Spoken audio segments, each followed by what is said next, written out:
Hello and welcome to the Big Bang Theory podcast. My name's John. I'm here with my friend and colleague Dan. Hello there. Hello there. Happy nearly Christmas to you. Thank you. It's not. Oh no, we're going to do this before Christmas, aren't we? What am I talking about? We might have one more. We'll have one more before Christmas. Well, happy Advent.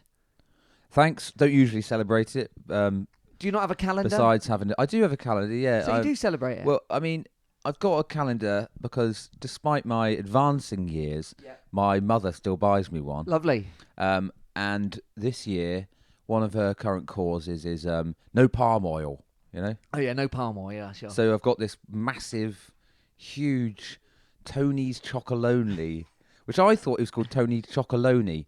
Turns out it's Tony Chocolonely. Oh yeah. So I don't know if that was some sort of comment on me or him or don't know why, but I've got one of them. Anyway, just quickly on the subject of advent calendars. Once my mum didn't get me one, and I felt a bit put out, and I was like, oh, bereft. Bereft. Like time was marching on. Yeah. And so I went to the shop, and I thought, how am I going to do this without looking do what? Tragic? Buy one. How am I going to buy an advent calendar without looking like, a loser? Yeah.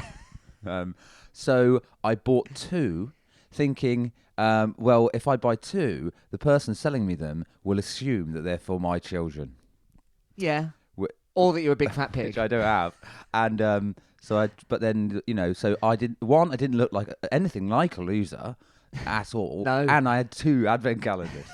Win-win. Yeah, absolute definition of win-win. Yeah, all right, nice. I'm just going to remove my loud coat. Hold on. Oh, yeah, all right. Phil.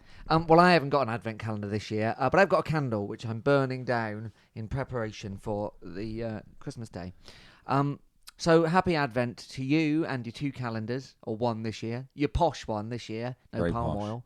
Yeah. And happy Advent to you, listeners, as you count down towards Jesus' birth. So anyway. Or relegation, whichever comes first. Jesus' relegation or Exeter City's? Whichever comes first. All right. Well, relegation is looking more of a possibility than it did a few weeks past because City have had another bad week. We've now lost 3 games in a row. 2 league games in a row.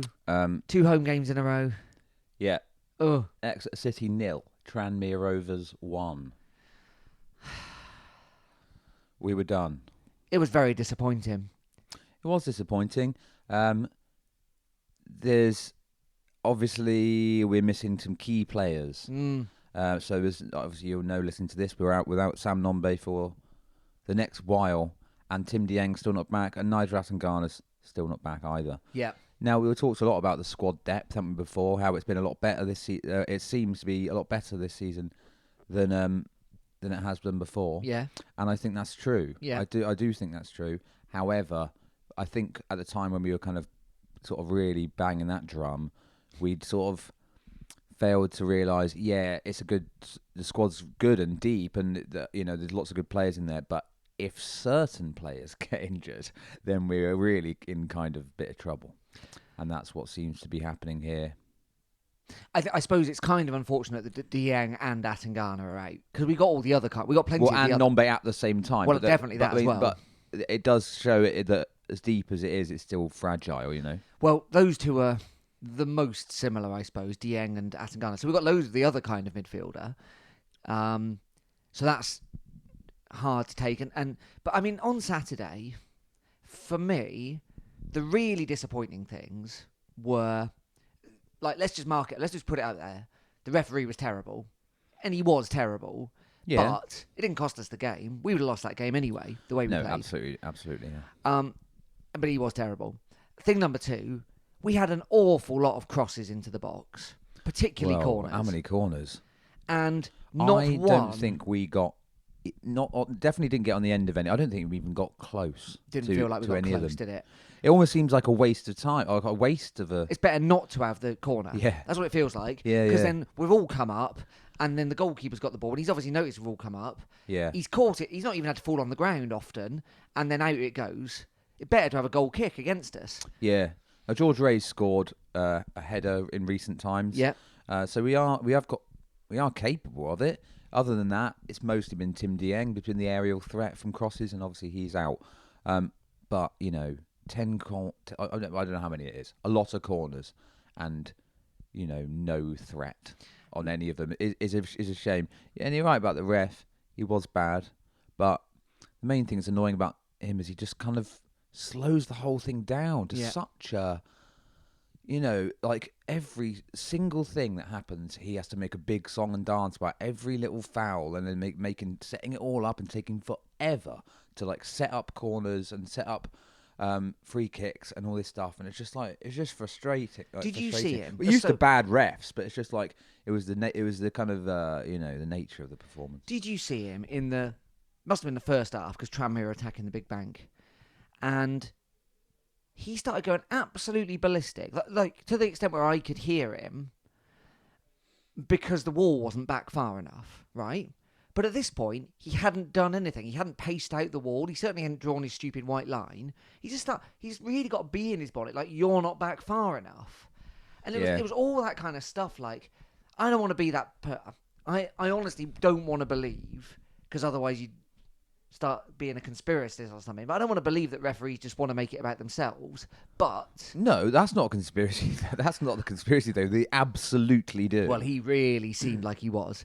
And then I think thing number 3, I think we'll come back to the ref in a minute maybe, but we've got some strengths in that team and in that squad that weren't affected by the injuries. And I don't know why Matt Taylor keeps switching between 3 centre-backs and 2 wing-backs and 4 at the back. Because we have... Key was there, Caprice was on the bench, etc., etc. Like, I know Tranmere played a certain way, but we're good at playing with 3 at the back. We're at home.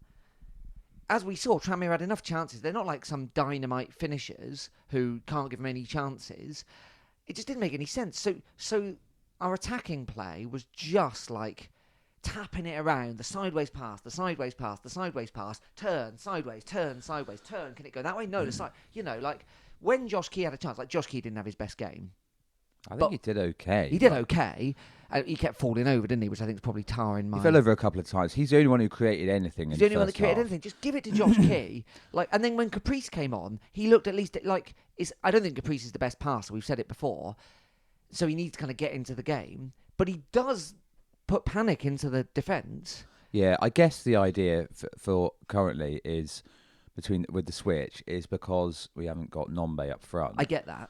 So you want to kind of have more out and out forward options. So that gives us 3 in attack, 3, /4 in attack. I mean, Jay, Nombe, Kyle Taylor, and Josh Coley in this situation. And so I suppose that's the kind of the rationale there, but I think it said like most of our attacking play does tend to go down the wings, and I think like that kind of those link ups weren't working out between Kean Taylor and Colin Daniel and Josh Coley. No. It just wasn't working, and they know then. I don't know. Yeah, I prefer to see it. Like and Sweeney's on the bench. There was no reason why I think personnel wise why we couldn't have done it. No. Apart from, like I was saying, about, getting more attacking players in the final third, which is obviously when you lack in any kind of striker in the starting lineup, that kind of makes sense. But then if you're going to do that, I mean, why? I mean, maybe Amondras is not capable, not up to doing that amount of games, No, maybe he's not, but Strangely, Matt Taylor kept calling it a 3-game week, but 2 of those games were on, on consecutive Saturdays. I mean, that's not the same week, is it? No, that's however right. However you slice it. Otherwise, every game's a 2-week game, but you're playing each game twice, like on the maths of that. With Saturday and Saturday, that can't be in the same week, can it? No. And I also, like, if we're honest, Josh Key can cause panic in defences, whether there's anyone in the box or not, can't he? Like, he just can. And Caprice as well, actually. Key to a greater extent. Yeah. And if you play a quick pass to Key, which he's very willing, like, he'll run for you all day... Key comes out, Sweeney, Ray, whoever it is, or one of the midfielders, or even Brown coming deep. You get the ball from Key, you hold it, you play Key down the line. He'll run. If he gets there, and let's be honest, half the time, 50% of the time, he gets there and he causes trouble. Yeah, that's just worth it, isn't it? Like, well, I guess so. The different. I mean, I know we're not playing Manchester City, but the false 9 even. Like, don't worry about because Key will cause trouble. Well. Yeah, I mean, they're dropping too deep as it is. No one's in the box. But I think what's worth saying is Tranmere have conceded the least goals in the whole division. True. So I do understand why he's thinking, I want to get more players forward. Do you know what I mean? And especially when we're lacking a striker. So it does make sense on that level. It does seem a bit of a waste of Josh Key, who's like probably our most dangerous player. Do you know what I mean? But, I mean, yeah, like, I guess he was worried it was going to leave us short if we attacked them too much and didn't get any, because we couldn't get any change out of them anyway. Do you know what I mean? Like, No. no matter what we did, and we swapped it around during the game at points, we did go to the 3 at the back, and then we changed it again to even more attacking players on the pitch. Nothing we could do could break down Tranmere's defence. And once you're 1-0 up, of course, it's easier. But they're a good defensive side anyway, and they did just keep us out. Whatever we did, we couldn't do anything. We didn't do much. We had a lot of possession in the second half. We had a lot of the ball around the edges of the box. We couldn't break through. We couldn't unlock it. And that's partly down to, I don't know, a couple of off days. Matt J not having his best day either. A couple of chances for him in the first half, which he kind of scuffed or put wide. And not having Nombe or a recognised striker on the pitch. But if it comes down to it, right, so let's say the problem is, which it was, 8 men behind the ball for Tranmere, particularly when they'd scored. It seemed like the keeper was, we didn't really test him, but he seemed like he knew what he was doing.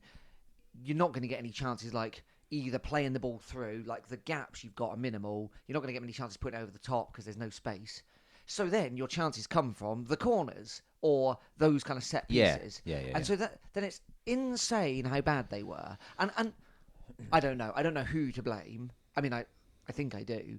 But obviously if the whole game plan is, right, when we get the corners, everyone goes to these places and that's where your corner taker's going to put them. I get that if that's not happening, that's a problem. But honestly, how often did we watch it where there was no City player within the lines of the post? None. No, yeah. And They're not attacking the penalty area. Not attacking the penalty area at all. Or the penalty spot, Certainly not like 6 yard and the penalty spot. Yeah, strange. Very strange. And Taylor knows about this stuff. He scored enough headers himself when he was a centre-back. Well, there's only so much you can do once they're out there if they're not running into the right place. There's no way he's overlooked the fact that on penalties, that on corners, you got to have someone around the penalty spot. Just circumstances are conspiring to that to happen. Now, you can still do something about that and expect more from your players, but I don't think he's overlooked it as a training technique. No, maybe not. At one point, I looked up, and it's second half, 10 minutes to go. You looked up, Josh Key's there behind the keeper, which is a curious place to stand anyway, behind the keeper. And then everyone else, including Dawson, is on the edge of the box. But they're making the run as the ball's kicked. No one's that fast, and no one's going to cause that much trouble unless the ball's absolutely perfect, which we know it never is. So it's mysterious to me. We could do with some work. That's for sure. But then we've not got a tall side, have we? Either. No, I know we haven't. You're always at a disadvantage. So then you want to be at least kind of you want to give yourself the best opportunity. We all hate the short corners, but they didn't even try that. No, they didn't try. We didn't try that. No, but then I suppose passing it around the penalty area is something we've had. We couldn't do much with that either. I think the disappointing thing as well is we're so leaky at the moment. We concede every game. Yep. Without fail, and that goal again was just it wasn't some moment of brilliance by Tranmere, and they caught us on the break or anything like that. It was poor. Josh Key missed his header, then he deflected it, didn't he? Yeah, but but Hartridge misses the header too, or Hartridge flicks it on. Sorry. Yeah. Yeah.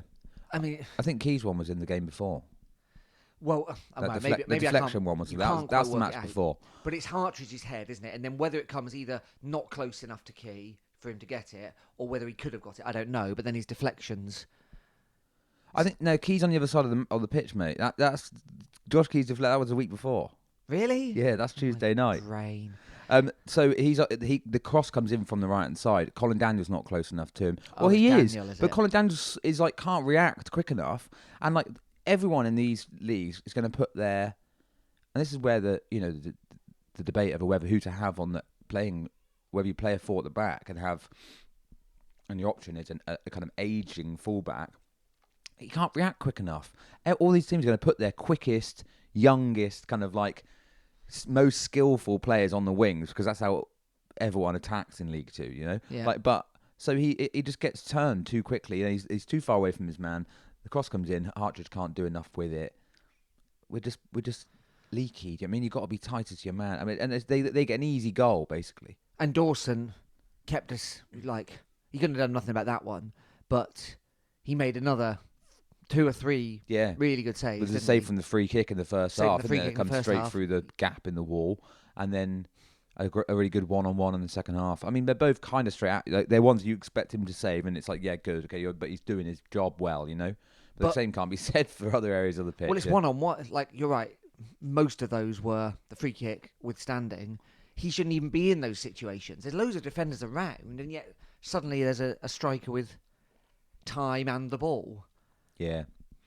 I mean, there's always going to be hard games like that, isn't there? You know, and it's when you miss kind of someone like Nicky Lord. I mean, I know that he was kind of a special player, but someone who can kind of like, you know, unlock the defence, as they say. You know, but if you haven't got that special player to unlock the defence, you got to make the most of what you have got, and we're not doing that. But the amount of times we're on the edge of the box, and if you go behind, which is going to happen, you've got to find some craft somewhere to do it because they're just going to sit deep. The amount of times we had the ball on the edge of their area, whether it be for Kyle Taylor or Jake or Matt J, with the ball at their feet, and then not being able to find a run in behind or anything or a bit of space to have a shot. It's just over and over and over again, and that's partly down to Tranmere being good defensively, and partly down to just not enough craft from it. You know, we didn't really have many. Collins had a decent shot, and I didn't think I think second half he played fairly well, Archie Collins. You know, but not much else going on, was there? Attacking wise, no, there really wasn't much else going on. So disappointingly, a lot of other results didn't go our way either, which means City drop to 5th. Forest Green top 44, Northampton 40 in second, Port Vale 3rd on 35, Newport 4th on 34, then Exeter City 5th on 33, as are Sutton and Swindon in 6th and 7th. Swindon have a game in hand over us, as do Tranmere, who are only 1 point behind us in 8th. Yeah. So suddenly... And we've got some very difficult games coming up as well. We Mainly have. against those teams. Okay, well, more on that in a second.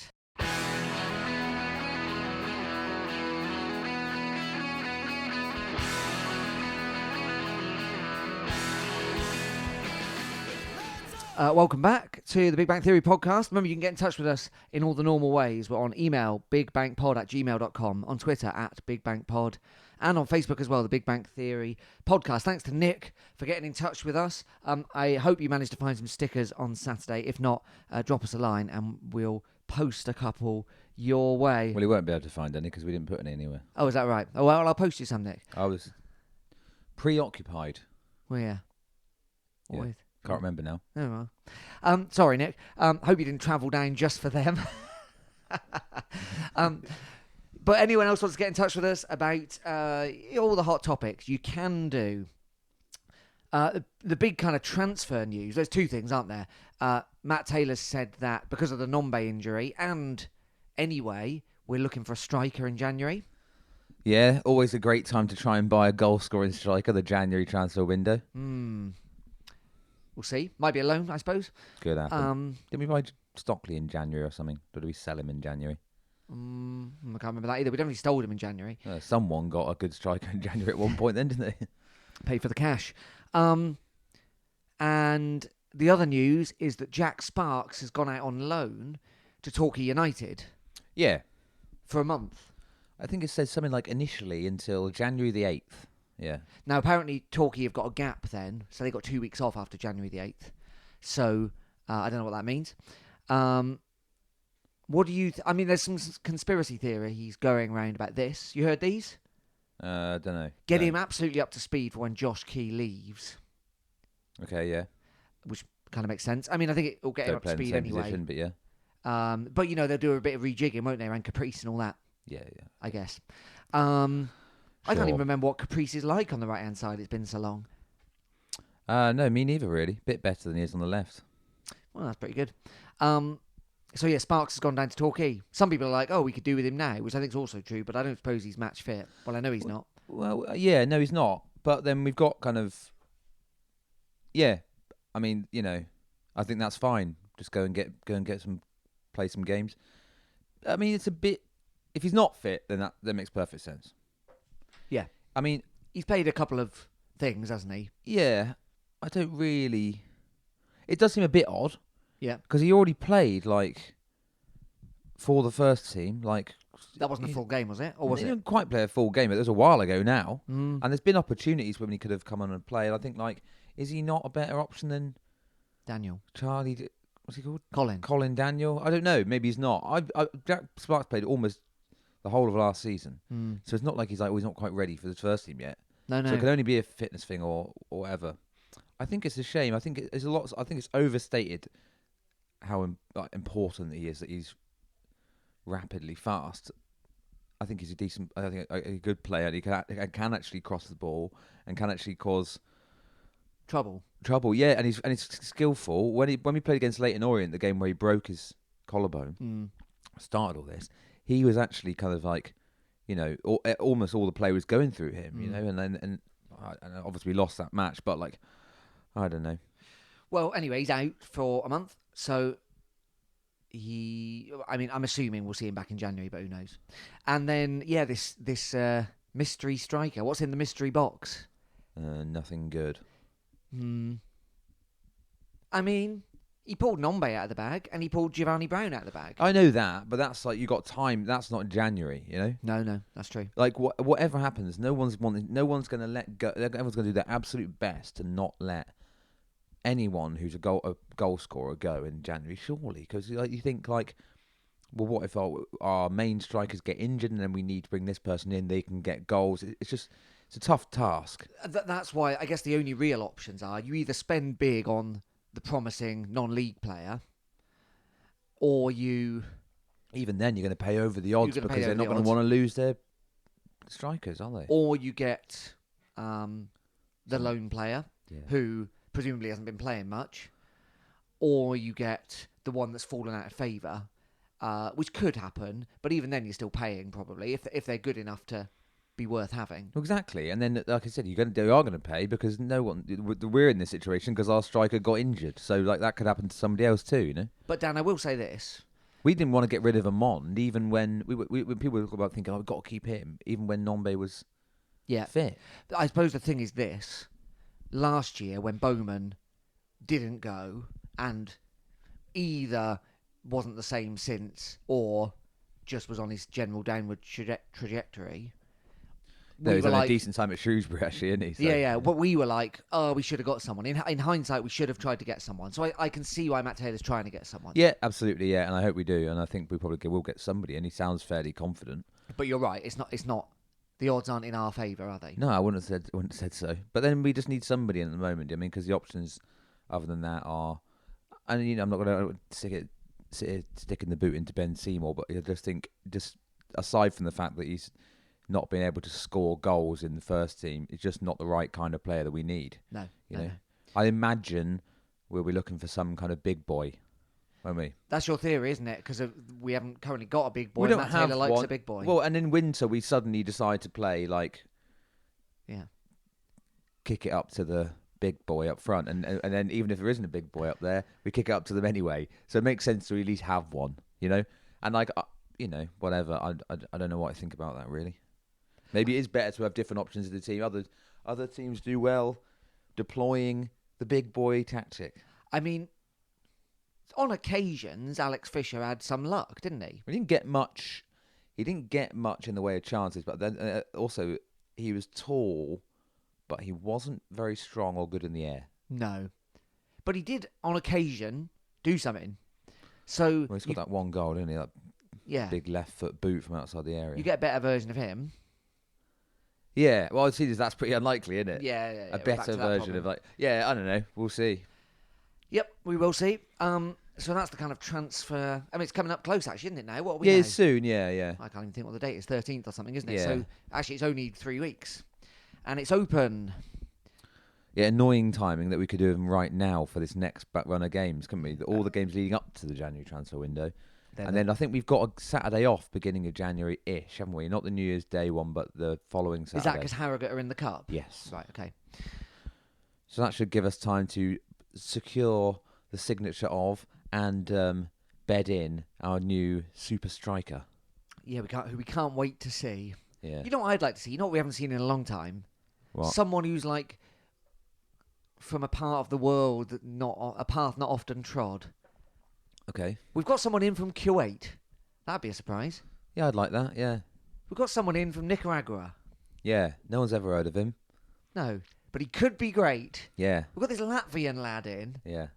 He knows Putin or whatever, like that kind of We don't want weird him. story. No, We don't want Putin, but we don't want anyone who knows him either. Any of his mates. Putin's mate. What do you want? What do you mean? I don't know. Just a bit of intrigue, a bit of continental Exoticism. Yeah, that's what I'm looking for. Yeah, I'd like it too. All right.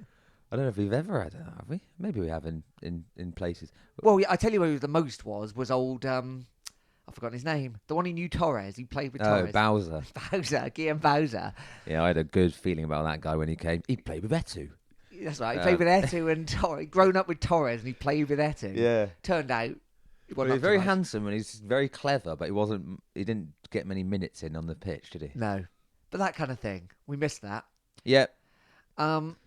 Yeah, maybe we need to be looking a bit further afield. Further afield. Much further afield. Not just, Wales. Get yourself on that football manager game. Start scouting Matt Taylor, yeah. Use the scouts, that's what everyone else does. There's no way Matt Taylor plays football manager. He plays doesn't conkers or nothing. I don't think he doesn't strike me as a gamer. No. He plays cricket, doesn't he, at a high standard.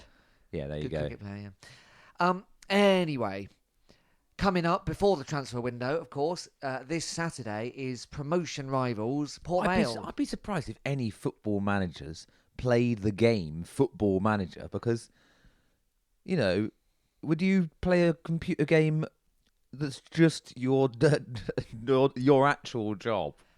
In your spare time, what do? I do my job virtually in my spare time when I'm not at work. That's true. I don't think that happens. But I do think some people think they're good managers because of Football Manager. And I also think some people have got into maybe not being an actual manager. Yeah, you see why players do it. Yeah, but because you think, I could do this and I'll prove it on, Football Manager. But isn't there some people who got into the stats or whatever like that, and now that's their job, who did it because of Football Manager? Oh no, yeah, of course. I'm serious. They do use the Football Manager database to scout players because it's the most comprehensive database of players there is. But isn't it true that Solskjaer was I think he was into it. Yeah, Yeah. loads of them are. But that makes sense because that's not the job you are currently doing. Do you mean if someone said to me, I can do virtual version of my own job in my free time if I want, I'd probably decline. All right.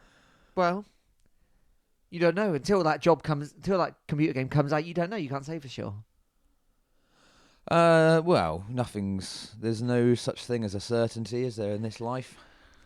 True that. Anyway, I tell you what is almost certain is we've got Port Vale at the weekend. Away. Well, even that, even that these days. Omicron. Who does he play for? I'd sign him.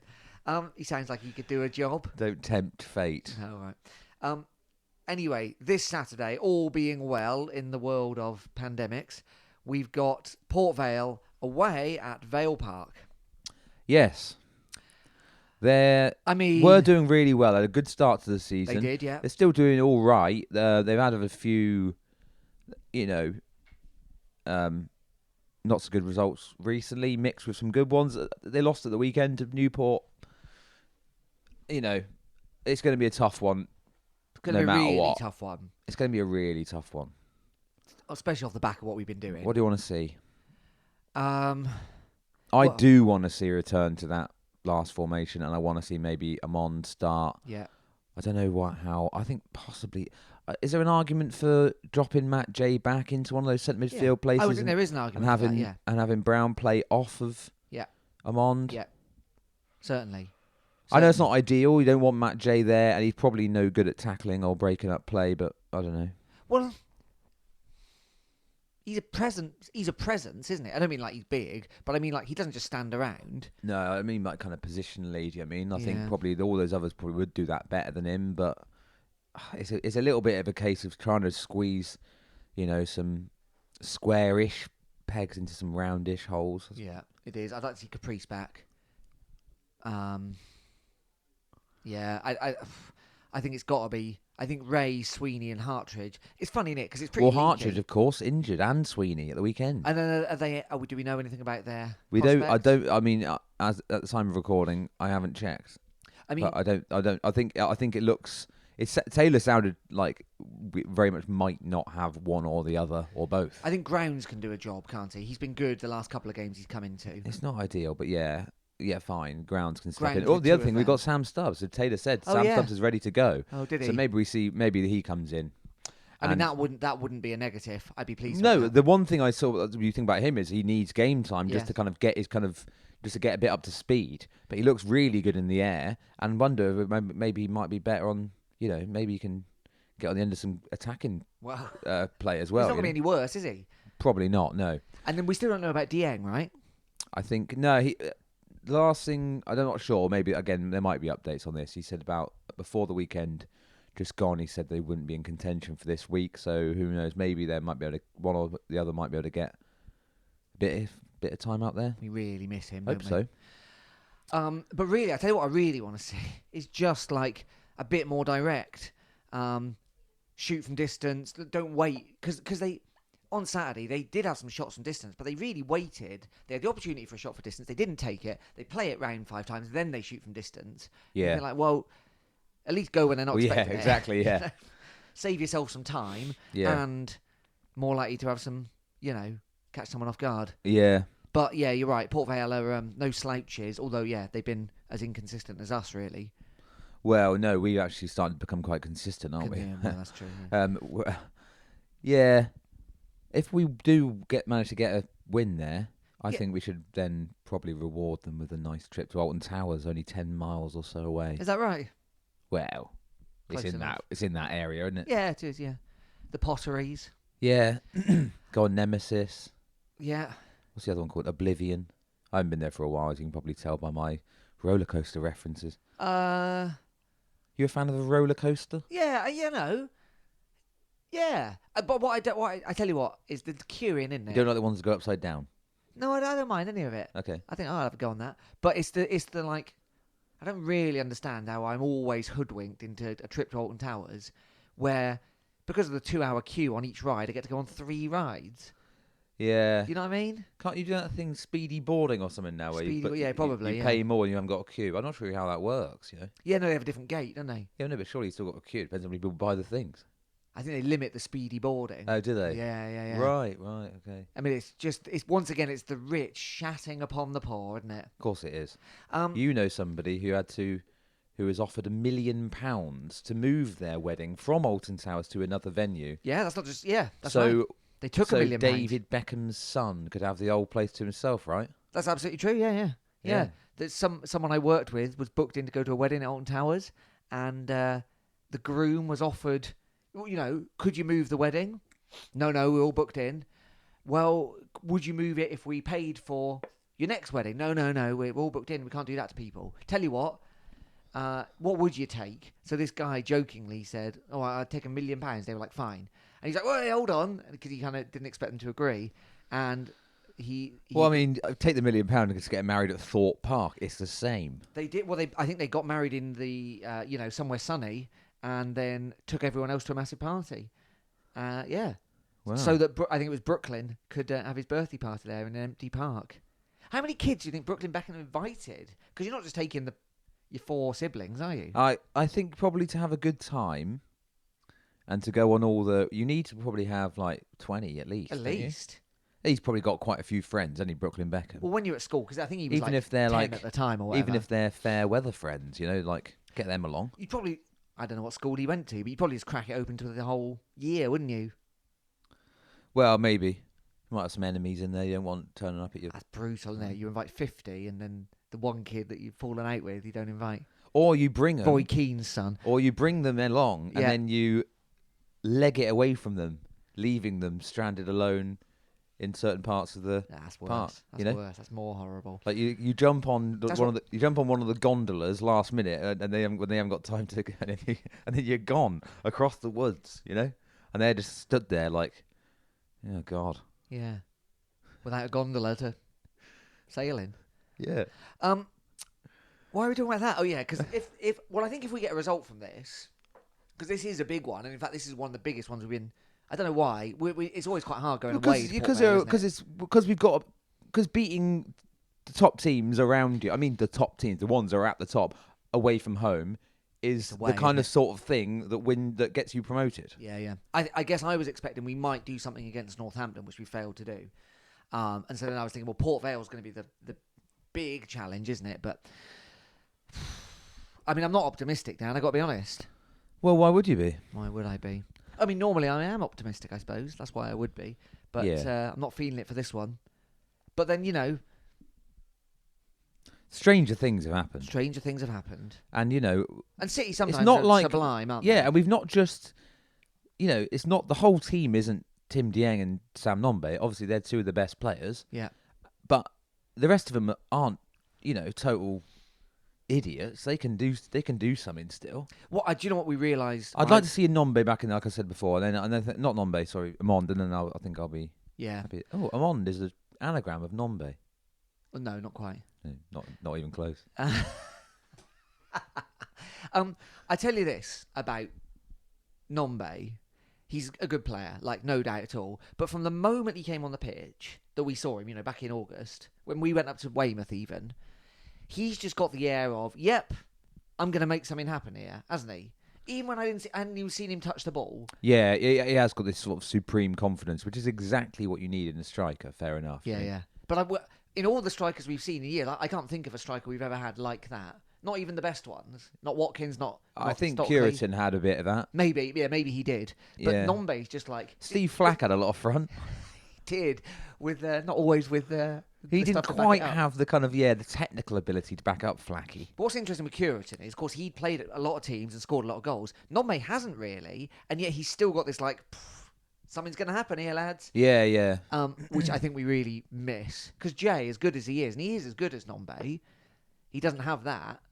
Nah, I think we lacked a bit of purpose at the weekend, and I'd just like to, as long as I can see a bit of that come back, I think I'll be encouraged because, in the state we're in, like we said, I'm not expecting him to win really, but I don't want to see another lackluster performance. No, absolutely not. Lackluster's what. That's something City fall into. Slow starts, which has been kind of, we had a fair bit of this season, and now in previous matches when we've had the full strength side, we've managed to start slowly and come back and win it. So there's a bit of kind of confidence in that, really. Even when we kind of leaked a goal, we were like, well, we'll still get 5 chances and we'll probably score 2 of them. But now, with the depleted kind of squad, we're still letting in those kind of early goals. We're starting so slowly, and it's just like, I don't really understand that. I mean, then afterwards, the players do interviews and go like, I don't know why we started so slowly. It's like, well, it's literally you. Yeah. And that's where we lack Jake. That's the Jake Taylor Dieng person who just thinks, this isn't going well. We've had 5 minutes of this, under pressure. I'm going to get the ball, and I'm going to take it somewhere. Well, we know from people saying, and from experiencing it ourselves, that Matt Jay isn't as good as I'm sure he is doing some captaincy roles. I'm not really sure what that even involves, really. But, he's not someone who's going to get everyone up for vocally getting everyone up for the battle, like Jake Taylor would have been, like other players in there are. But then you've got Sweeney out there, and that's maybe why you need to have him more involved. Because he is someone who's going to, crack some heads together, or kind of give. He's got that. Sweeney does have that kind of drive, doesn't he? In his personality, and I think that's valuable. I think that's something we miss, because I think Hartridge has got that, not necessarily in terms of personality. No, I think he does. He's he's another very vocal player, and he picks up the ball and he'll go with it. But he does that a lot more when there's 3 of them. Doesn't he? And I think probably that's his best attribute currently. He's good. He is a good defender too. He's young, so he's going to be things he doesn't do perfectly. That's why it's better when there's two around him as well. Do you mean more chance to cover up for anything like that? But he carries the ball so well. And that really changes. And he's got good vision as well. And sometimes he'll try playing this like raking pass, and it will sail out of play. Yeah. But the fact that he's thought to kind of do that and thought, like, I'm going to try and make something happen, it's a good thing, I think. And you said, he's a young guy, and I think, yeah, and I think when there's the two, that maybe he's something that he doesn't feel like he can do. And I think across the pitch on Saturday, we missed that. Like, either people weren't there or didn't feel like they could do it, or tried to do it. And because in fairness to Josh Key, I don't know what he was wearing. You know, he's probably wearing those blue things you wear in hospital to, cover your shoes up. But there were a couple of times where actually we were pushing and over he went. He slipped over a couple of times. Well, it was slippery out there, wasn't it? But no one else slipped over. No. He was wearing his moccasins. Yeah. With a little tassel on it. Penny loafers. He was wearing them. And it didn't work. No, it didn't this time. Anyway. That's enough of that. If you're going to Vale Park to sunny Stoke-on-Trent on Saturday, have a good trip. Yeah. We'll be back next week. We'll probably do it before the Papa John's, won't we? Is that going on, is it? When's that? That's a week Tuesday. Yeah, we'll do it before that. All right, so we'll see you early next week. We won't be listeners. discussing that. We'll be ignoring that entirely. I'm not even going to go, You know. And I normally go to everything, yeah. Fair enough. Well, if you do go to that as well, have a lovely time. No, I mean, I'm not trying to encourage anyone not to go. I'm not taking any sort of political stance on that. I think the competition's a joke, but I'm not saying you should boycott it. I've just got other plans, Fair enough. Well, thanks everyone for listening. My name's John. I've been here with my friend and colleague Dan. Cheers. See you soon.